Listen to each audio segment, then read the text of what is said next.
Hello everyone, this is Preet Kamal and I'm a lecturer at Newton Polytechnic College, Jalandhar. Today I'm here to share with you the subject of computer networks of final year diploma, and I will discuss about the OSI model. But before that, a quick review of the precautions that we have to take under the Mission Fateh campaign run by the Punjab government. Wash your hands, use sanitizer, use mask while you go out, and along with that, maintain the social distancing rules so that we could come out of this pandemic situation of COVID-19 as early as possible. So let's quickly move on to the layers of the OSI model. As in the last lecture, we have discussed about the basics of the layered structure, that why we why we require the layered structure, what is the need of it, what are the benefits that we get whenever we use the layered structures. Let's quickly move on to the OSI model. OSI means Open System Interconnection. It is a 7-layer model, and it was designed as a reference model so that it could be utilized for the computer services to provide the communications and all these things. And I would here say that it is the ISO certified model. ISO means, what do you mean by ISO? I hope you all are well aware about it. But ISO means International Standards Organization, that an organization which makes the standards on international level. Then it has decided this OSI model to become the reference model for all the layered structure models that are being used for the computer communication. Now, I will tell you about the layers. First of all, we are having 7 layers in this open OSI model. The 7th layer, the uppermost, the topmost layer, we usually say that is the application layer. Why it is considered as the topmost layer is because this is the only layer that is uh, providing communication in between the user and the PC. So that is why it is called as the application layer. No doubt, I'm sorry, the spellings of the application are not correct right now, but it's okay. You will write the correct spellings. Okay. Then this next one, the 6th layer, as it is have been written here, the 7th layer. The 6th layer is the presentation layer. Then the session, transport, network, data link, and physical layer. So all these 7 layers are utilized, starting from the topmost layer to the lowermost layer we are having here. And here we start from the physical layer. We'll start explaining from the physical layer. As we can see here in this single block, it has been clarified that what kind of applications or examples that have been given, then the central devices and protocols used in each and every of the layer, it has been given over here, and for what kind of models it is being utilized. All these layers are having different functions. They are used for physical structures. Data link is used for frames, this one for packets, this one for the flow control, this one for the sync and sending of the ports, then this one for the syntax layer, and this one for the end user layer for the user interaction. Right. So this was the quick review of these layers.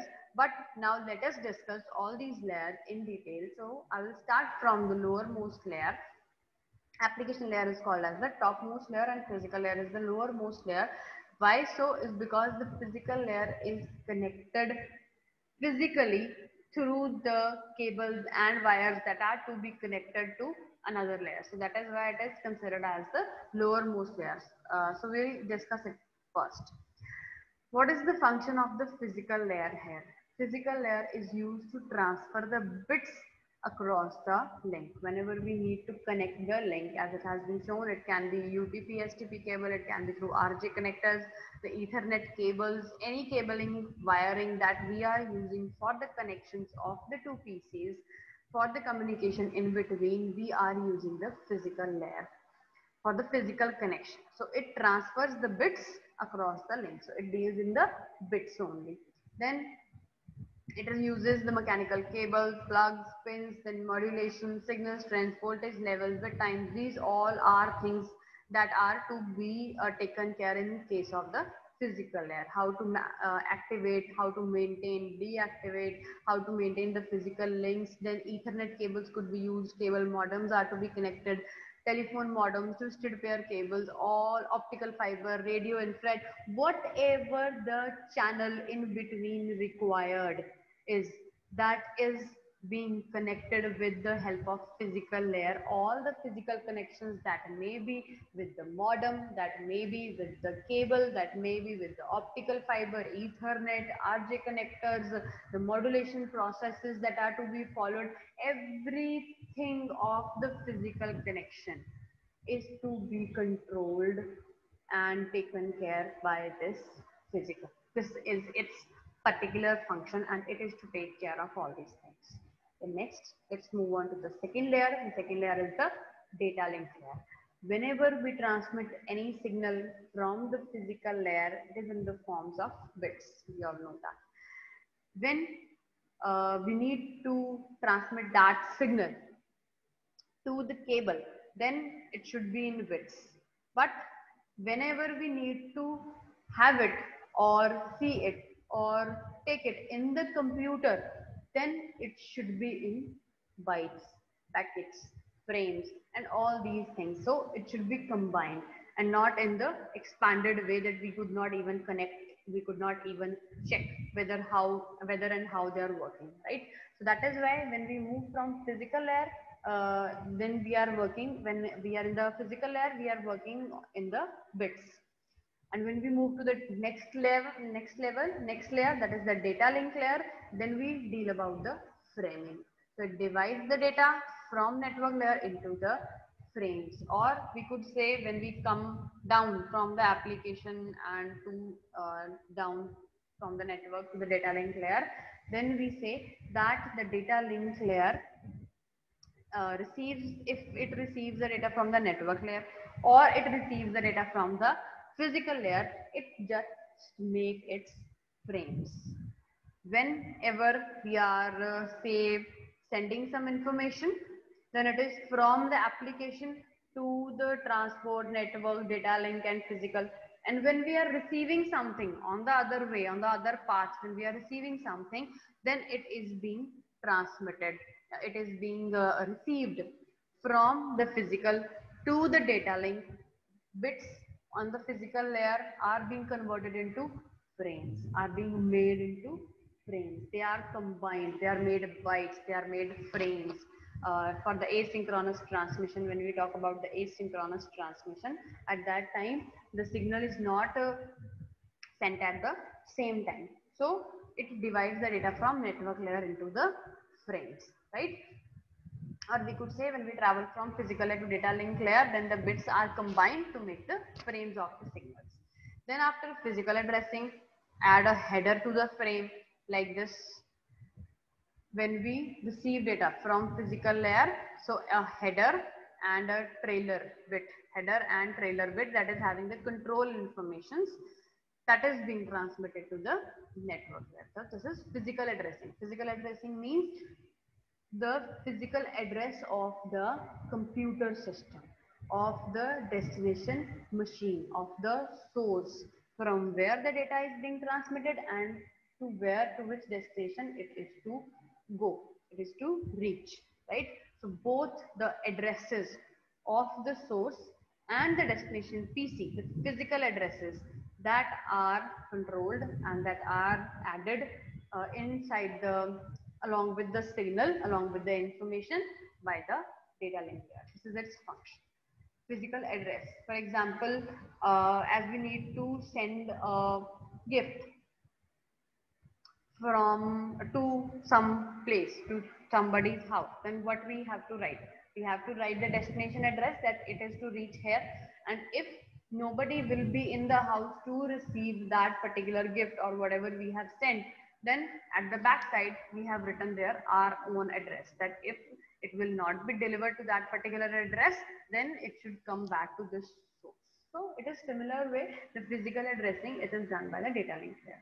The next one is the flow control. Flow control and error control. These are the two things that flow, that there should be no traffic, there should be no congestion in the layer, whenever in the path, basically whenever the signal is to be traveled, right? So it is a traffic regulatory mechanism that is being used in the data link layer to the prevent the fast sender from dawning the slow receiver. That means this data link layer is to control the flow of the data, of the signal, of the information, so that the speed of the sender and the receiver should match with each other. Because if they will not match with each other, then it is possible that the sender will speeding up the sending, but the receiver is very slow to receive. So it will not receive properly and it should lose some kind of bits. Or if the sender is not sending the bits in time, or it is very slow and the receiver is receiving them very quickly, then there will always be a misunderstanding between the two things, right? So to avoid all these things, to regulate the traffic, to communicate, to make the communication possible, the speeds should be maintained of the two things, the sender and the receiver. So this is called the flow control, and that is to be taken care by the data link. Then when we talk about the error control, it provides the mechanism of the error control in which it detects and retransmits damaged or lost frames, right?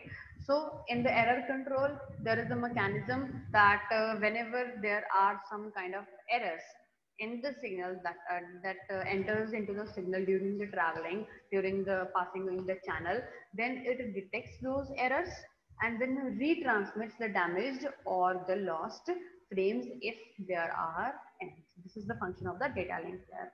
The last one is the feedback. Means after transmitting the frames, the system waits for the feedback, and that feedback function is to be performed by this data link layer. So these are some functions, these are some roles that a data link layer performs. That means whenever the signal has been transmitted to the receiver, then a receiver sends an acknowledgement signal that I have received the data, so that the sender could be ensure that the data I have sent is being received. So these things, the framing, the physical addressing, the error control, the flow control, and the feedback, all these things are to be taken care by the data link layer. So in this way, it is responsible for moving the frames from one layer to the next layer. So this is a function of the data link layer, that it adds up the header and trailer to the physical layer. Okay, to and from the physical layer it is receiving. Physical and network layer, it is working in between the physical and the network layer, whether it is to send something or it is to receive something. And next layer then comes is the network layer.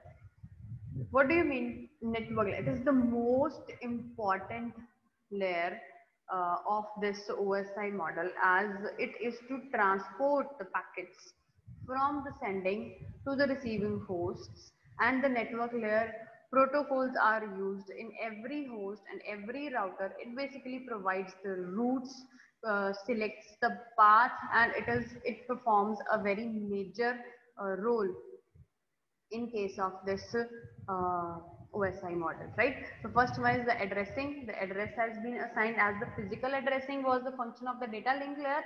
The logical addressing is the function of the network layer. Now I will tell you the difference between the physical and the network layer.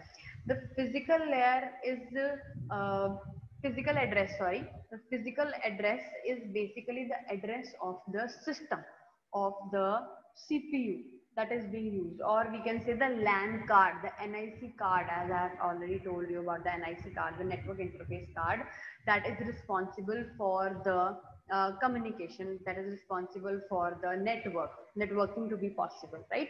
So the LAN card installed, physically installed in each of the CPU is having a particular address, right?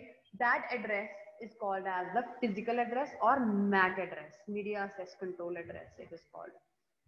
That is the physical address that is to be taken care by the data link layer. But when we talk about the software, when we operate on the software, that is when we receive the internet services, then we are having an IP address, internet protocol address, and that is a unique address that is being provided to to each and every PC or to each and every network by the providers, network providers, right?